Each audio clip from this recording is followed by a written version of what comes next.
Welcome back to our daily Advent reading. Today we're in chapter 8. To us a child is born. For to us a child is born, to us a son is given, and the government shall be upon his shoulder, and his name shall be called Wonderful Counselor, Mighty God, Everlasting Father, Prince of Peace. Isaiah 9:6. Christmas is a definitive answer to all of the world's darkness and all of life's disappointments. At Christmas, the answer to the hopes and fears of all the years is found in a single newborn baby. Godly men and women had been looking for the birth of this child ever since the promise of a serpent crusher in Eden.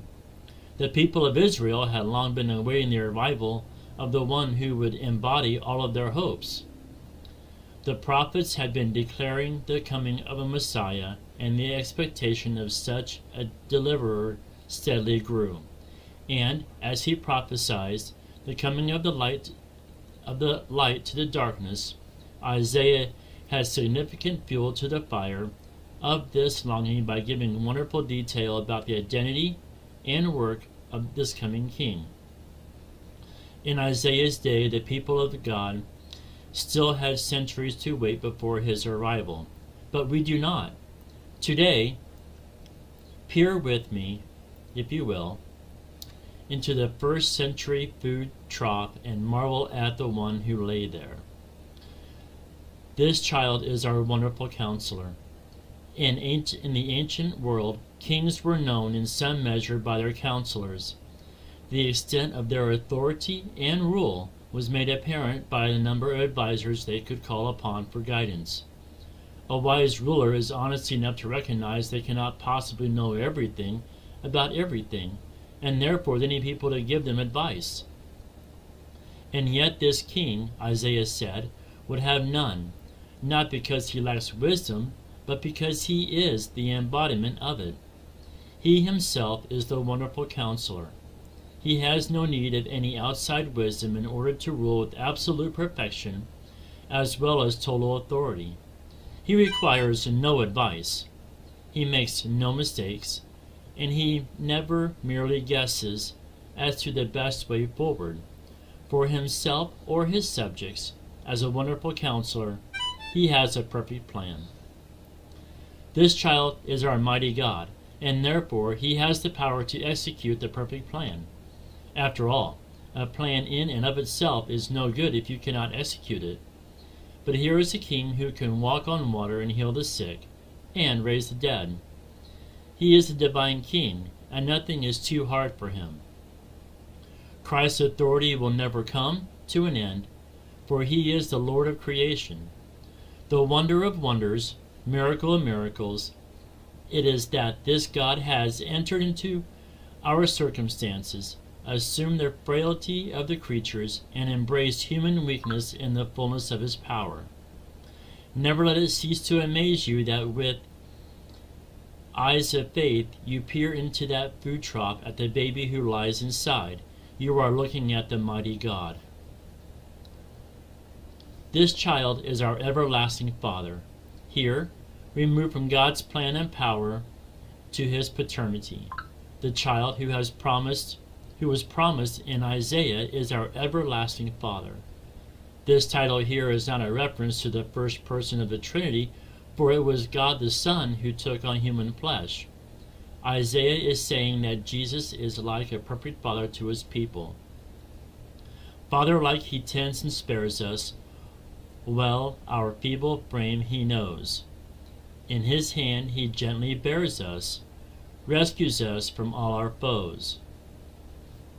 In other words, having brought us into his family, Jesus will forever hold us fast. He hasn't gone to the extent of seeking us out, forgiving us, embracing us, and drawing us to himself in order that he might just cast us aside. Everlasting is not merely a reference to his eternal being, it is a reference to the never-ending dimension of his care. There will never be a day when the Lord Jesus does not know what you need. There will never be a day when the Lord Jesus is not able to do what you need.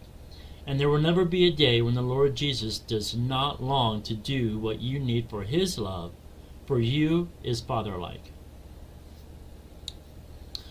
There is no limit to, and can be no end to, his love for you. The Lord of creation tends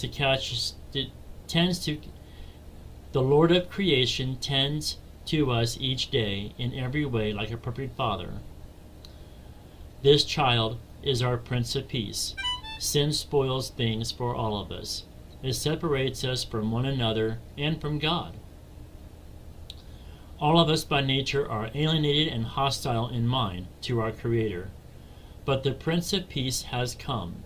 Jesus Christ can end the conflict between God and humanity, for he crossed the divide between God and us in his incarnation, and he bridged the divide between us and God in his death and resurrection.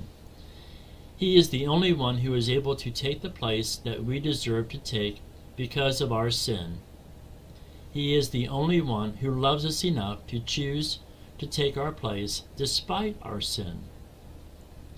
Finding true peace and prosperity is not about personal achievement. It is not about us fixing ourselves or being better people next year than we were this year. It's about embracing what Christ has achieved.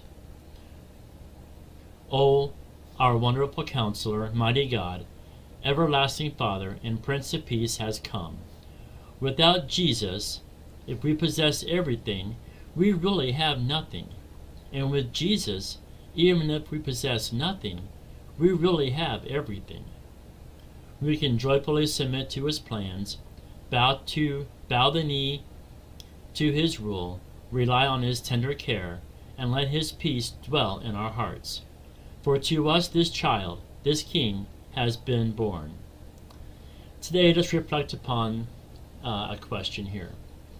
Which of the 4 descriptions of the Lord Jesus that we have enjoyed today did you particularly appreciate?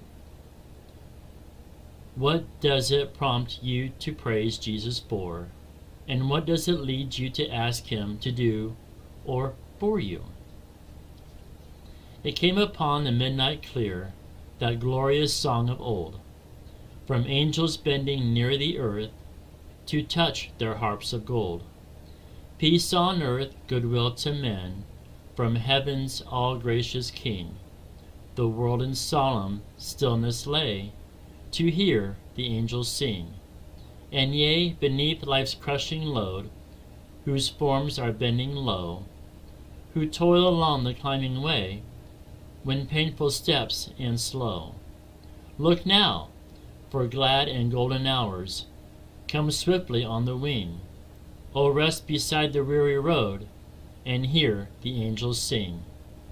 For lo, the days are hastening on by prophets seen of gold, when with the ever-circling years shall come the time foretold, when peace shall over all the earth in ancient splendor spling, and the whole world sends back the song which now the angels sing. It Came Upon a Midnight Clear by Edmund H. Sears.